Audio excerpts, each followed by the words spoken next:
ദൂരെ ദൂരെ നിന്നും മരുഭൂവിൻ വഴികളിലൂടെ ഒരു കാലിത്തൊഴുത്തു തേടി മൂന്ന് രാജാക്കൾ. പ്രിയ കലാസ്നേഹികളെ, Saint Mary's Indian Orthodox Cathedral ഡേയോട് അനുബന്ധിച്ച് സെന്റ് തോമസ് യുവജന പ്രസ്ഥാനം അണിയിച്ചൊരുക്കുന്ന ലഘുനാടകം താരകം കണ്ട രാജാക്കന്മാർ. രചന തോമസ് മാത്യു തിരുവല്ല. സംവിധാനം സജിൻ എം ഫിലിപ്പ്. ഭാവനയുടെ കൈത്തറിയിൽ നെയ്തെടുത്ത ഈ സ്കിറ്റ് കേവലം ഒരു കഥയായി മാത്രം കണ്ടാലും ഇതിൻ്റെ ആധികാരികതയുടെ അളവുകോലുകൾ തേടുന്നത് വ്യർത്ഥമായേക്കാം. കാരണം ഇതൊരു കലാകാരൻ്റെ മനസ്സിൽ ഉദിച്ചുയർന്ന ഒരു നക്ഷത്രമാണ്. 1-ാം നൂറ്റാണ്ടിൻ്റെ പ്രാരംഭത്തിൽ അഫ്ഗാനിസ്ഥാനും പാകിസ്ഥാനും പുകൾപെറ്റ ഭാരതവും സംഗമിച്ചിരുന്ന പുണ്യഭൂമി. അവിടെ പാർത്ഥിയൻ എന്നൊരു മഹാരാജ്യം ഉണ്ടായിരുന്നു. ആ രാജ്യത്തിൻ്റെ തലസ്ഥാനം വിജ്ഞാനത്തിൻ്റെ വിളനിലമായിരുന്ന തക്ഷശിലയായിരുന്നു. ആ ഇൻഡോ പാർത്ഥി രാജ്യത്തിൻ്റെ സിംഹാസനത്തിൽ ഗോണ്ടഫോറസ് എന്ന പ്രതാപശാലിയായ രാജാവ് വാഴ്ന്നിരുന്നു. ഗാസ്പർ എന്നും അദ്ദേഹം അറിയപ്പെട്ടിരുന്നു. ചരിത്രത്തിൻ്റെ താളുകളിൽ സ്വർണലിപികളാൽ രേഖപ്പെട്ട നാമം. സിംഹാസനത്തെക്കാൾ സൗഹൃദത്തെ വിലമതിച്ച ഗാസ്പർ രാജാവും സുഹൃത്തുക്കളും ലോകരക്ഷകൻ യേശുദേവന്റെ ജനനത്തെ തേടി നക്ഷത്രത്തെ പിന്തുടർന്നുള്ള യാത്ര. ആസ്വാദനത്തിൻ്റെ അനന്തമായ ലോകത്തേക്ക് ഞങ്ങൾ ഇതാ സവിനയം സമർപ്പിക്കുന്നു.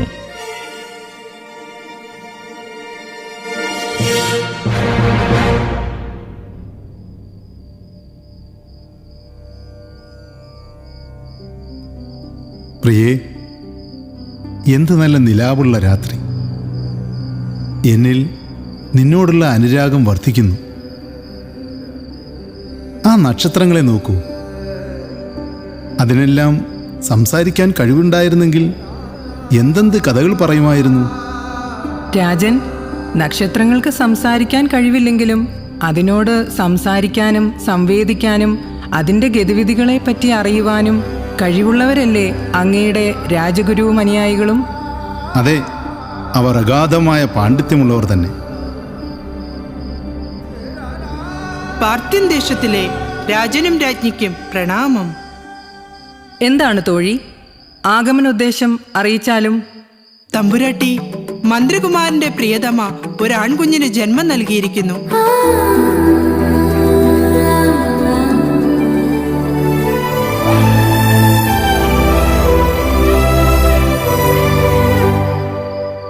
മേൽത്തരമായ പൊന്നും സുഗന്ധദ്രവ്യങ്ങളും മന്ത്രികുമാരന് കാഴ്ചവെക്കുവാൻ ഒരുക്കി വയ്ക്കൂ. രാജൻ, ഞാനതെല്ലാം ഇപ്പോൾ തന്നെ ഒരുക്കി വയ്ക്കാം.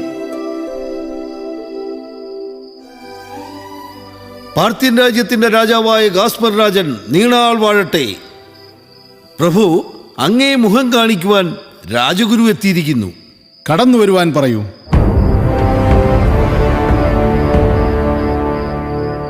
പാർത്ഥ്യൻ രാജ്യത്തിന്റെ രാജാവായ ഗാസ്പർ രാജന് വന്ദനം. വരണം മഹാഗുരു. പാർത്ഥ്യൻ രാജ്യത്തിന്റെ തലസ്ഥാനമായ തക്ഷശിലയിലെ നമ്മുടെ ഈ കൊട്ടാരാങ്കണത്തിലേക്ക് താങ്കൾക്ക് സ്വാഗതം. നന്ദി പ്രഭു. ഗുരു, താങ്കൾ എത്യോപ്യ, പേർഷ്യ തുടങ്ങിയ രാജ്യങ്ങൾ സന്ദർശിച്ചു വരികയാണല്ലോ. നമ്മുടെ സുഹൃത്തുക്കൾ എത്യോപ്യ രാജാവായിരിക്കുന്ന ബെൽസറിനും പേർഷ്യൻ രാജാവായിരിക്കുന്ന മെൽച്ചസറിനും സുഖം തന്നെയോ? അവരെ പാർത്ഥ്യൻ രാജ്യത്തിൻ്റെ വന്ദനം അറിയിച്ചുവോ? രാജൻ, എത്യോപ്യൻ രാജാവായിരിക്കുന്ന ബെൽസറും പേർഷ്യൻ രാജാവായിരിക്കുന്ന മെൽച്ചസറും പാർത്ഥ്യൻ രാജ്യത്തിൻ്റെ തലവനായിരിക്കുന്ന ഗാസ്പർ രാജാവിന് തിരിച്ചും വന്ദനം ചൊല്ലിയിരുന്നു പ്രഭു. കൊള്ളാം. നമ്മുടെ കാഴ്ചവസ്തുക്കളൊക്കെ അവർക്കിഷ്ടമായോ? രാജൻ, തക്ഷശിലയിലെ മേന്മയേറിയ പൊന്നിൻ്റെ മഹത്വം ലോകമെങ്ങും അറിവുള്ളതല്ലേ. കടൽ കൊള്ളക്കാരെ ഭയന്ന് ഞങ്ങൾ തോണിയിൽ പ്രത്യേക അറയുണ്ടാക്കിയാണ് പൊന്നു കൊണ്ടുപോയത്. കൊള്ളാം. നമ്മുടെ പ്രിയ സുഹൃത്തുക്കൾക്ക് കാഴ്ചവസ്തുക്കൾ ഇഷ്ടപ്പെട്ടെന്നറിഞ്ഞതിൽ വളരെയധികം സന്തോഷം. പ്രഭു, അവരും താങ്കൾക്കുള്ള കാഴ്ചവസ്തുക്കൾ തന്നു വിട്ടിട്ടുണ്ട്. എവിടെ? കാണട്ടെ.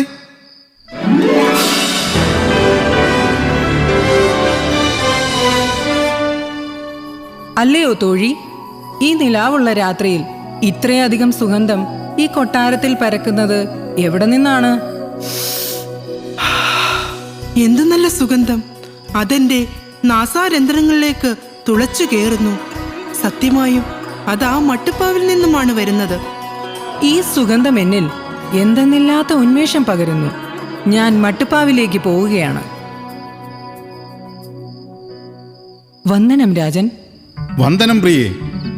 അറിഞ്ഞോ, രാജഗുരുവും കൂട്ടരും മടങ്ങി വന്നിരിക്കുന്നു. പേർഷ്യൻ, എത്യോപ്യൻ രാജ്യങ്ങളിൽ നിന്നും ഈ കൊട്ടാരത്തിലേക്ക് സുഗന്ധദ്രവ്യങ്ങളുടെ ഒരു കലവറ തന്നെയാണ് കൊടുത്തുവിട്ടിരിക്കുന്നത്. ഇത് കണ്ടോ? ഇതേപോലുള്ള അനേകം കിഴികൾ നമ്മുടെ കലവറയെയും കൊട്ടാരത്തെയും സുഗന്ധപൂരിതമാക്കുന്നു. അതെ അതെ, ഈ സുഗന്ധം നമ്മുടെ കൊട്ടാരമാകെ നിറഞ്ഞു നിൽക്കുന്നു. വന്ദനം മഹാറാണി. വന്ദനം രാജഗുരു. താങ്കളെയും അനുയായികളെയും പറ്റി ഞാനും രാജനും ഇപ്പോൾ മൊഴിഞ്ഞതേയുള്ളൂ. അതെന്താണ് മഹാരാജൻ? ഗുരു, ഗണിതശാസ്ത്രത്തിലും ജ്യോതിശാസ്ത്രത്തിലുമുള്ള അങ്ങയുടെ അപാര പാണ്ഡിത്യം മറ്റു രാജ്യങ്ങളിൽ പോലും പ്രസിദ്ധമാണല്ലോ. ഈ നക്ഷത്രങ്ങളെ കണ്ടിട്ട് താങ്കൾക്ക് എന്തു തോന്നുന്നു? പ്രഭു, അതും കൂടി പറയുവാൻ വേണ്ടിയാണ് ഞാൻ ഇപ്പോൾ ഇങ്ങോട്ട് വന്നത്. അതെന്താണ് ഗുരു? പ്രഭു, എൻ്റെ യാത്രയിൽ ഞാൻ പേർഷ്യൻ, എത്യോപ്യൻ, ചീന നഗരങ്ങളിലെ ജ്യോതിഷികളെയും വാനനിരീക്ഷകരെയും കാണുകയും സംസാരിക്കുകയും സംവദിക്കുകയും ചെയ്യുണ്ടായി. അവരെല്ലാം ഒരേ ശബ്ദത്തിൽ പറയുന്നു, ഈ നീലാകാശത്തിൽ അതീവ തേജസ്സുള്ള ഒരു നക്ഷത്രം ഉടൻ ഉദിക്കുമെന്ന്. അങ്ങനെയെങ്കിൽ അതെവിടെ ഉദിക്കും? അതെന്തിൻ്റെ സൂചനയായിരിക്കും?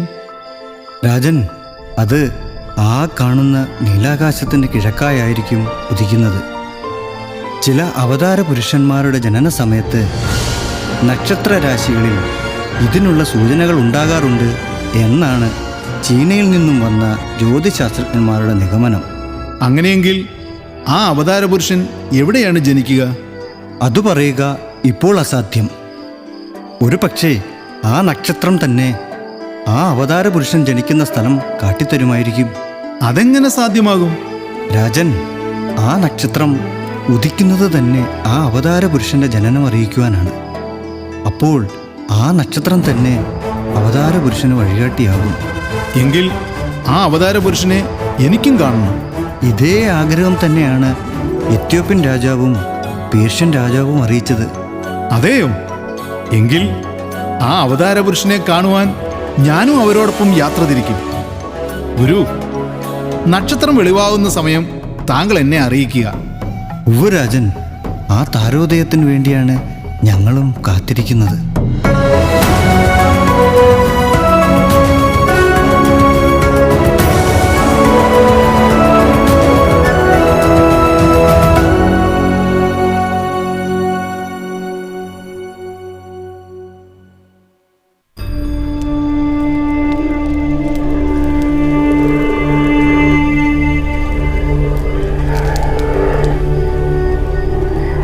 അല്ലയോ രാജാക്കന്മാരെ, നമ്മുടെ ജ്യോതിഷികൾ പറഞ്ഞിരിക്കുന്നത് എത്ര സത്യമായിരിക്കുന്നു. ആ താരം ഇന്നുവരെ നമ്മൾ കാണാത്ത, ആരും പറഞ്ഞു കേട്ടിട്ടില്ലാത്ത ഈ മനോഹരമായ കരമാർഗത്തിലൂടെ വഴിതെളിക്കുന്നത് അത്ഭുതം, അത്ഭുതം. അതേ ബെൽസർ രാജൻ, നമ്മളെ ആ അവതാര പുരുഷനിലേക്ക് അടുപ്പിക്കുവാൻ ഏതോ ബാഹ്യശക്തികൾ പ്രവർത്തിക്കുന്നത് പോലെ എനിക്ക് തോന്നുന്നു. അതെ ഗാസ്പർ രാജൻ, എനിക്കും അങ്ങനെ തോന്നി. നമ്മുടെ ഒട്ടകങ്ങളും ഇത്രയും യാത്ര ചെയ്തിട്ടും ഒരു തളർച്ചയില്ലാതെയാണല്ലോ നടക്കുന്നത്. അതെ അതെ, ആ അവതാര പുരുഷനെ കാണുകയും വന്ദിക്കുകയും ചെയ്യുക എന്നുള്ളത് ഒരുപക്ഷെ നമുക്ക് തന്നിരിക്കുന്ന ഒരു നിയോഗമായിരിക്കും. അതെ അതെ, ഞങ്ങളും അങ്ങനെ തന്നെ വിശ്വസിക്കുന്നു. ആ അവതാര പുരുഷനെ ലോകമെമ്പാടും ഓർക്കുമ്പോൾ അവനോടൊപ്പം ഒരു പക്ഷേ നമ്മളെയും ലോകം ഓർക്കും.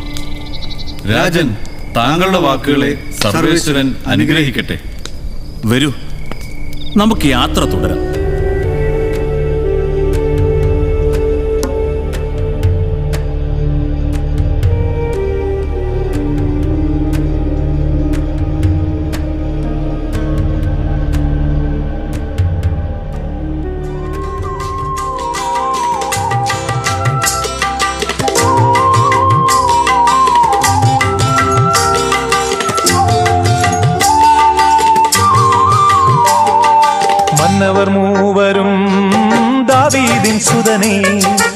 മന്നവർ മൂവരും ദാവീദിൻ സുതനെ കണ്ടു വണങ്ങിടുവാൻ അവർ കാഴ്ചയുമായി വന്നു.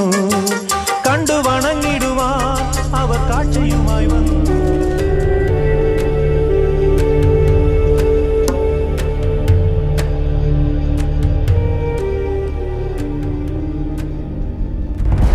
ഹേയ്, നിൽക്കവിടെ! നിങ്ങൾ ആരാണ്? എവിടേക്ക് പോകുന്നു? കണ്ടിട്ട് ഏതോ ദേശത്തു നിന്നും അഭയാർത്ഥിയായി ഇവിടെ നുഴഞ്ഞു കയറി വന്നതാണെന്ന് തോന്നുന്നു. ഏയ് പടയാളികളെ, നിങ്ങളെന്ത് അസംബന്ധമാണ് പുലമ്പുന്നത്? ഞങ്ങളും ഓരോ ദേശത്തിന്റെ അധിപതികളാണ്. ഞങ്ങളുടെ കീഴിലും നിങ്ങളെപ്പോലെ അനേകം പടയാളികളും ദേശവാസികളുമുണ്ട്. അതുകൊണ്ട് നിങ്ങളുടെ സംസാര രീതി അല്പം കൂടി മാന്യമായാൽ നന്നായിരുന്നു. നിങ്ങളും ദേശത്തിന്റെ അധിപതികളോ? എന്നിട്ട് മന്ത്രിയും പരിവാരങ്ങളും എവിടെ? പടയാളികളെ, നിങ്ങളുടെ പരിഹാസം നിർത്തൂ. നിങ്ങൾക്ക് എന്താണ് വേണ്ടത്? ഓഹോ, താങ്കൾക്ക് കോപം വന്നോ? എങ്കിൽ പിന്നെ അതൊന്ന് കാണണമല്ലോ. നിർത്തൂ! നിങ്ങൾ എന്താണ് ഈ കാണിക്കുന്നത്? ഇവർ പരദേശികളായി നമ്മുടെ നാട്ടിൽ വന്നവരല്ലേ? അവരെ ബഹുമാനിക്കേണ്ടതിന് പകരം പരിഹസിക്കുന്നു. ഇതിനുള്ള തക്കതായ ശിക്ഷ ഞാൻ നിങ്ങൾക്ക് തരുന്നുണ്ട്. ക്ഷമിക്കണം പ്രഭു, ഞങ്ങൾ അറിയാതെ ചെയ്തു പോയതാണ്. ശിക്ഷയൊന്നും വേണ്ട പടനായക, അവർ അറിയാതെ ചെയ്തതല്ലേ. മാപ്പാക്കൂ. അവർ പറഞ്ഞത് കേട്ടില്ലേ? ഇനിമേലിൽ എന്റെ കൺമുമ്പിൽ വന്നു പോയേക്കരുത്. കടന്നു പോകൂ. ഞാൻ ജൂലിയസ് സീസർ, ഹെരോദ ദേശം വാഴും ഹെരോദ രാജാവിന്റെ പടത്തലവൻ. നിങ്ങളുടെ വിരലിൽ അണിഞ്ഞിരിക്കുന്ന മുദ്രമോതിരവും മുഖത്തിന്റെ പ്രസരിപ്പും കണ്ടാൽ അറിയാം ഏതോ ദേശം വാഴുന്ന നാടുവാഴികളാണെന്ന്. അല്ലയോ പടത്തലവ, താങ്കളുടെ കണ്ടെത്തലുകൾ സത്യം തന്നെ. ഞാൻ ഗാസ്പർ, ഭാരതത്തിലെ പാർത്തി രാജ്യത്തു നിന്നും വരുന്നു. ആ രാജ്യത്തിന്റെ രാജാവാണ് ഞാൻ. ഞാൻ ബെൽസർ, എത്യോപ്യ എന്ന രാജ്യത്തിന്റെ അധിപതിയാകുന്നു ഞാൻ. ഞാൻ മെൽച്ചസർ, പേർഷ്യ എന്ന രാജ്യത്തിന്റെ അധിപതിയാകുന്നു. രാജാക്കന്മാരെ, നിങ്ങൾക്ക് ഹെരോദിയ ദേശത്തേക്ക് സ്വാഗതം. നിങ്ങളുടെ ആഗമന ഉദ്ദേശം അറിയിച്ചാൽ എന്നെക്കൊണ്ട് കഴിയുന്ന സഹായം എനിക്ക് ചെയ്തു തരാൻ കഴിയും. ഞങ്ങൾ കിഴക്കുതിച്ച ആ നക്ഷത്രം കണ്ട് വന്നവരാണ്. ഓഹോ, ഇപ്പോഴാണ് ഞാൻ ആ നക്ഷത്രം കാണുന്നത്. ആ നക്ഷത്രത്തിന് എന്ത് ശോഭ! അല്ലയോ രാജാക്കന്മാരെ, ആ നക്ഷത്രവും നിങ്ങളും തമ്മിലുള്ള ബന്ധം? ഭൂമിയിൽ വളരെ ചുരുക്കമായി മാത്രമേ ഇത്തരത്തിലുള്ള നക്ഷത്രങ്ങൾ ഉദിക്കാറുള്ളൂ. ചില അവതാര പുരുഷന്മാരുടെ ജനനത്തോടനുബന്ധിച്ചായിരിക്കും ഇങ്ങനെയുള്ള നക്ഷത്രങ്ങൾ ഉദിക്കുന്നത്. ഇപ്പോൾ ഈ ദേശത്തിൽ എവിടെയോ അങ്ങനെയുള്ള ഒരു പൈതൽ ജനിച്ചിട്ടുണ്ട്. അങ്ങനെയെങ്കിൽ അവൻ ഒരു രാജകുമാരനാകും. ഈ കൊട്ടാരത്തിലാകും അവന്റെയും സ്ഥാനം. ആ അവതാര പുരുഷനെ കണ്ടു വണങ്ങുവാനാണ് ഞങ്ങൾ വന്നത്. ഓഹോ, ഇതൊരു പുതിയ അറിവാണല്ലോ ഞങ്ങൾക്ക്. വരൂ, നമുക്ക് കൊട്ടാരത്തിലേക്ക് പോകാം. ഈ വിവരം ഹെരോദ രാജാവിനെയും അറിയിക്കാം.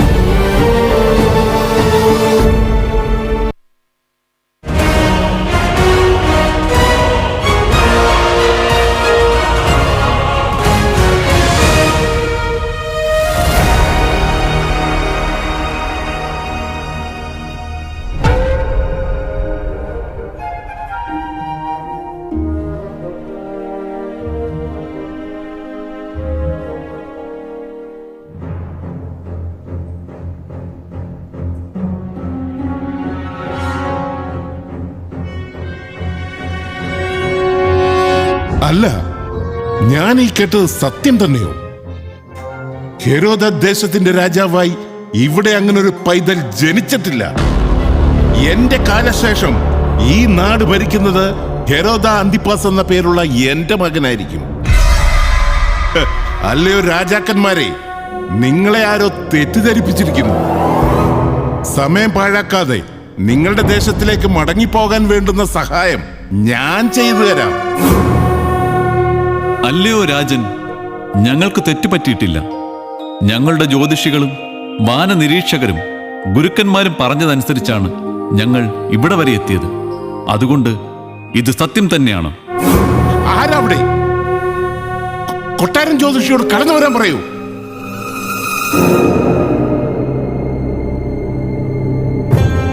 രാജൻ, അങ്ങനെ വിളിച്ചിരുന്നു. ഈ നിൽക്കുന്ന ദേശാധിപതികളെ കണ്ടോ? ഇവർ അങ്ങ് വളരെ ദൂരദേശത്ത് നിന്നും വന്നവരാണ്. ഇവരുടെ ദേശത്തിന്റെ ജ്യോതിഷികളും വാനനിരീക്ഷകരും പറഞ്ഞതനുസരിച്ച് ഈ ദേശത്ത് ഒരു വിശിഷ്ട ജനനം നടക്കുമെന്നും ആ പൈതൽ ഈ ദേശത്തിന്റെ രാജാവാകുമെന്നും പറയുന്നു. അതിനെപ്പറ്റി താങ്കൾക്ക് എന്തെങ്കിലും അറിവുണ്ടോ? പ്രവാചകൻ മുഖാന്തരം ക്രിസ്തു എന്നൊരാളുടെ ജനനത്തെപ്പറ്റി എഴുതിയിരിക്കുന്നു. ക്രിസ്തു? അവൻ എവിടെ ജനിക്കുമെന്ന് എഴുതിയിരിക്കുന്നു? യഹൂദിയയിലെ ബേദലഹേമിൽ തന്നെ. യഹൂദിയ ദേശത്തിലെ ബേദലഹേമേ, നീ യഹൂദിയ പ്രഭുക്കന്മാരിൽ ഒട്ടും ചെറുതല്ല. എന്റെ ജനമായ ഇസ്രായേലിനെ മേയ്പ്പാനുള്ള തലവൻ നിന്നിൽ നിന്നും പുറപ്പെട്ടു വരും എന്നാണ് എഴുതിയിരിക്കുന്നത്. ഹേയ്, എന്ത് അസംബന്ധമാണ് നിങ്ങൾ പറയുന്നത്? കടന്നു പോകൂ എന്റെ മുന്നിൽ നിന്ന്.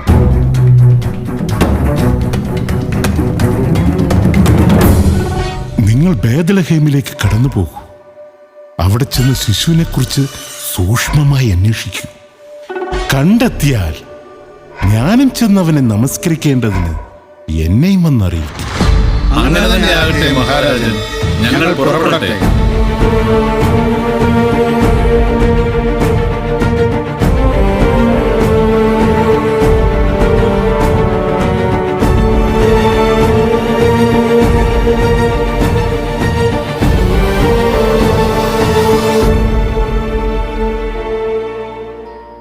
അടുത്ത ഒരു രംഗത്തോടുകൂടി ഈ എളിയ കലാരൂപം ഇവിടെ പൂർണ്ണമാകുന്നു.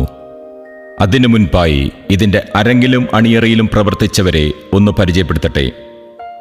കഥാപാത്രങ്ങളും പങ്കെടുത്തവരും: ഗാസ്പർ രാജാവ് ജിജിൻ ജോർജ്, മെൽച്ചസർ രാജാവ് റോമി മാത്യു, ബെൽസർ രാജാവ് സൂരജ് തരകൻ, രാജ്ഞി റിയ ജെയ്സ്, തോഴി ഗീതു അജി, രാജഗുരു ചാക്കോ എം എ, ഹെറോദ ജോ വർഗീസ്, പടത്തലവൻ ജിബിൻ വർഗീസ് ബിനു, പടയാളികൾ ജിബിൻ അലക്സ്, നെവിൽ ജോൺസൺ, ജോജി മുകളംപുറത്ത്, ജ്യോതിഷി ജസ്റ്റിൻ മാത്യു വർക്കി, ജോസഫ് റോബിൻ, മേരി അലീന റിജിൻ, ആട്ടിടയർ ബോജി ജോൺ, ടോലമി എം ജോർജ്, ഷാലു ഷാജി. ശബ്ദം നൽകിയവർ: ഗാസ്പർ രാജാവ് ബിജുമോൻ യോഹന്നാൻ, മെൽച്ചസർ രാജാവ് അജുറ്റിക്കോശി, ബെൽസർ രാജാവ് അനുറ്റിക്കോശി, രാജ്ഞി റിയ ജെയ്സ്, തോഴി ലിജി ഗീവർഗീസ്, രാജഗുരു സജിൻ എം ഫിലിപ്പ്, ഹെറോദ ജോൺ കെ പി, പടത്തലവൻ ഷിജി മാത്യു, ജ്യോതിഷി തോമസ് മാത്യു, പടയാളികൾ സജിൻ എം ഫിലിപ്പ്, തോമസ് മാത്യു. ആഖ്യാനം ബിജോയ് കുമ്പഴ. രംഗസജ്ജീകരണം ലിജോ തുരുത്തേൽ, സാംജി മാത്യു. വസ്ത്രാലങ്കാരം സജിൻ എം ഫിലിപ്പ്, സൂരജ് തരകൻ, റോമി മാത്യു, ജോ വർഗീസ്. ശബ്ദലേഖനം Shibin P Siddique. Dreams Digital Media. Graphics Santhosh Thankachan. Makeup Saneef Edava. Light control Sajin M Philip. Special thanks Santhosh Thankachan. രചന തോമസ് മാത്യു തിരുവല്ല. സംവിധാനം സജിൻ എം ഫിലിപ്പ്.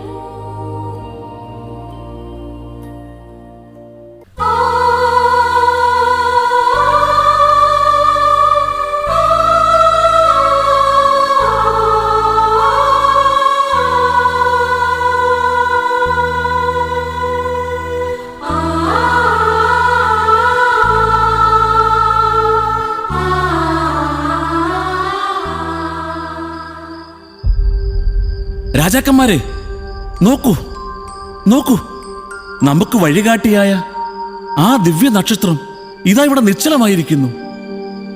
പക്ഷേ ഇതൊരു കാര്യത്തൊഴുത്തല്ലേ? ഇതൊരു രാജകൊട്ടാരമല്ലല്ലോ. അതെ, പ്രപഞ്ചത്തെ സൃഷ്ടിച്ചവൻ, രാജാതിരാജനായവൻ ജനിക്കാൻ തിരഞ്ഞെടുത്തത് മുത്തുകൾ പതിച്ച കൊട്ടാരങ്ങളല്ല, മറിച്ച് മഞ്ഞു വീഴുന്ന ഈ പുൽക്കൂടാണ്. എളിമയുടെ പൊരുൾ എന്തെന്ന് അവൻ നമ്മെ പഠിപ്പിക്കുകയാണോ? തീർച്ചയായും. നോക്കൂ, ആ മുഖത്തെ തേജസ്! 1000 സൂര്യന്മാർ ഒന്നിച്ചുദിച്ചാൽ ഉണ്ടാകുമോ ഇത്രയും ശോഭ? നമ്മുടെ ഗുരുക്കന്മാരും ജ്യോതിഷികളും പ്രവചിച്ച ആ അവതാര പുരുഷൻ ഇതാ നമ്മുടെ മുന്നിൽ. നൂറ്റാണ്ടുകൾ കാത്തിരുന്ന പുണ്യനിമിഷം. വരൂ, നമുക്ക് നമ്മുടെ കയ്യിലുള്ള നിധികളാൽ അവനെ വണങ്ങാം.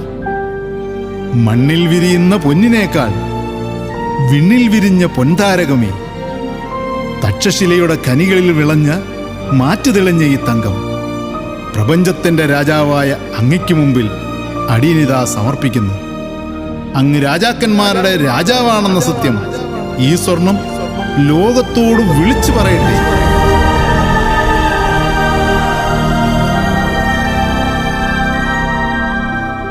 ഈ പ്രപഞ്ചം തന്നെ അങ്ങയുടെ ആലയം. അവിടുത്തെ ശ്വാസം തന്നെ ജീവന്റെ സുഗന്ധം. പേർഷ്യൻ മണ്ണിലെ ഏറ്റവും വിശേഷപ്പെട്ട ഈ ഹോജാരി കുന്തിരുക്കം അങ്ങേക്ക് അടിയൻ ധൂപമായി സമർപ്പിക്കുന്നു.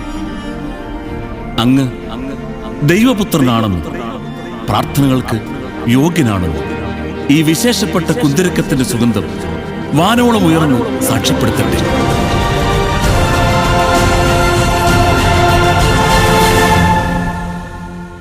ജനനത്തിൽ തന്നെ ത്യാഗത്തിന്റെ കഥ പറയുന്നവനെ, ലോകത്തിന്റെ പാപങ്ങൾ ചുമക്കാൻ വന്നവനെ, എത്യോപ്യൻ മലനിരകളിൽ നിന്നുള്ള ഈ മീറ നിന്റെ സഹനങ്ങൾക്ക് മുന്നിൽ കണ്ണീരോടെ ഞാൻ സമർപ്പിക്കുന്നു.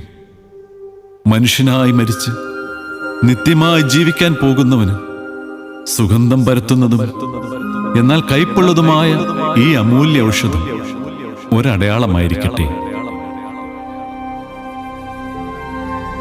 നമ്മുടെ ജന്മം സഫലമായിരിക്കുന്നു സുഹൃത്തുക്കളെ.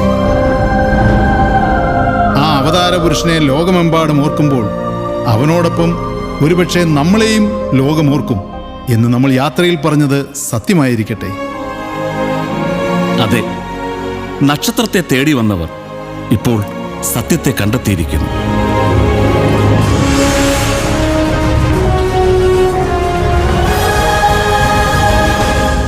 ആകാശത്തിലെ നക്ഷത്രം കാട്ടിയ വഴിയിലൂടെ അതിർത്തികൾ മായിച്ച് ഭാഷകൾ മറന്ന് അവർ ഒന്നിച്ചെത്തിയത് സ്നേഹത്തിന്റെ തൊഴുത്തിലായിരുന്നു.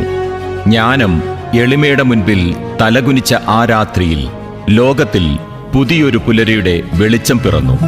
പുതിയൊരു പുലരി വിടർന്നു മഞ്ഞിൽ, പുതിയൊരു ഗാനം